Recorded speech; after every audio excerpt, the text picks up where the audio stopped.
The generous charity and easy money from their co-religionalist countries had been the only saving grace for Pakistan since its inception. But now this security cover provided by the Islamic Brotherhood to Pakistan is collapsing like a house of cards.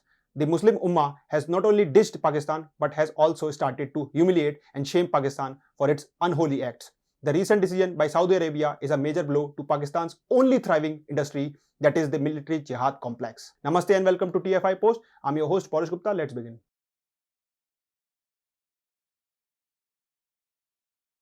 As per the latest media reports, India and Saudi Arabia have joined hands to combat terrorism. Reports add that information will be exchanged between Riyadh and New Delhi on a real-time basis. This will greatly enhance the fight against terrorism and help both the nations to cooperate on counter-terrorism measures. Reports claim that on March 28th, the Saudi Arabian cabinet approved an order on this line. The Saudi cabinet has decided that India's external intelligence agency, the Research and Analysis Wing, that is RAW, and the Presidency of State Security (PSS) will now extensively cooperate in the field of combating and financing terrorists. This intelligence sharing and counter-terrorism measures will have far-reaching implications and will have devastating impact on perennial headache for the world, yes, Pakistan.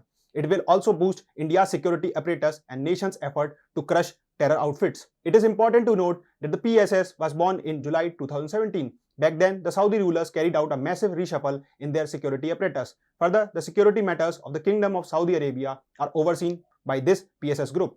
Earlier in February 2019, the Crown Prince of Saudi Arabia, Mohammed bin Salman, aka MBS, visited India. The aim of his visit was to deepen strategic ties with India. During his India visit, Crown Prince MBS initiated talks to increase cooperation between the two countries in the fields of intelligence sharing and strategic security. This had been a long-standing demand of the Indian side, and the reason for it was pretty obvious.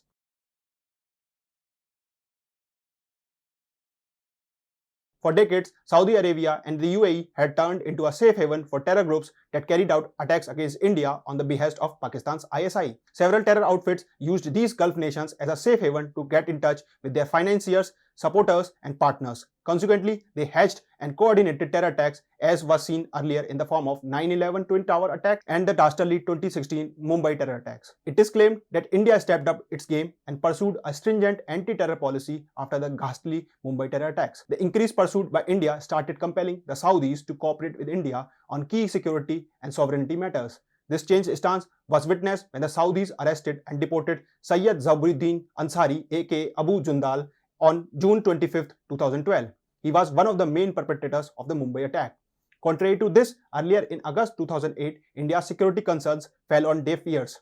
Despite India's strong opposition to the move, the Saudi security forces decided to let go of 1993 Mumbai blast accused Anis Ibrahim after arresting him at Jeddah airport. Security experts highlight that cooperation has drastically improved both in terms of speed and scale in the last few years. Now, under MBS, Saudi Arabia has been trying to diversify its economy and invest in countries like India to sustain its growth and geopolitical importance after the hard shift from oil by the major economies of the world. To improve ties with India, Saudi Arabia has been making extensive efforts to get itself off the infamous list of Gulf countries that worked at jihadi centers. For this reason, Saudi Arabia has launched considerable policy reforms under MBS leadership. This has been done to clear its negative reputation of being a protectorate of terrorist elements. This has resulted in a sharp decrease in official support for countless jihadist finance networks operating in Saudi Arabia, including those that received assistance from Pakistan's ISI.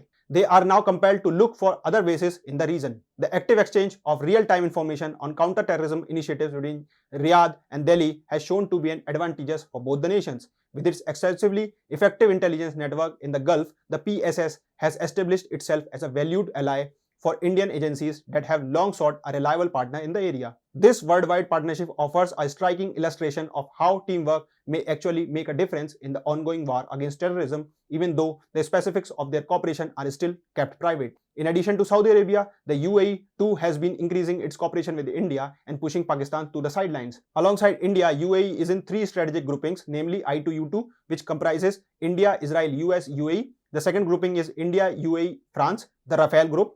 And the third is India, Israel, UAE for trade enhancement.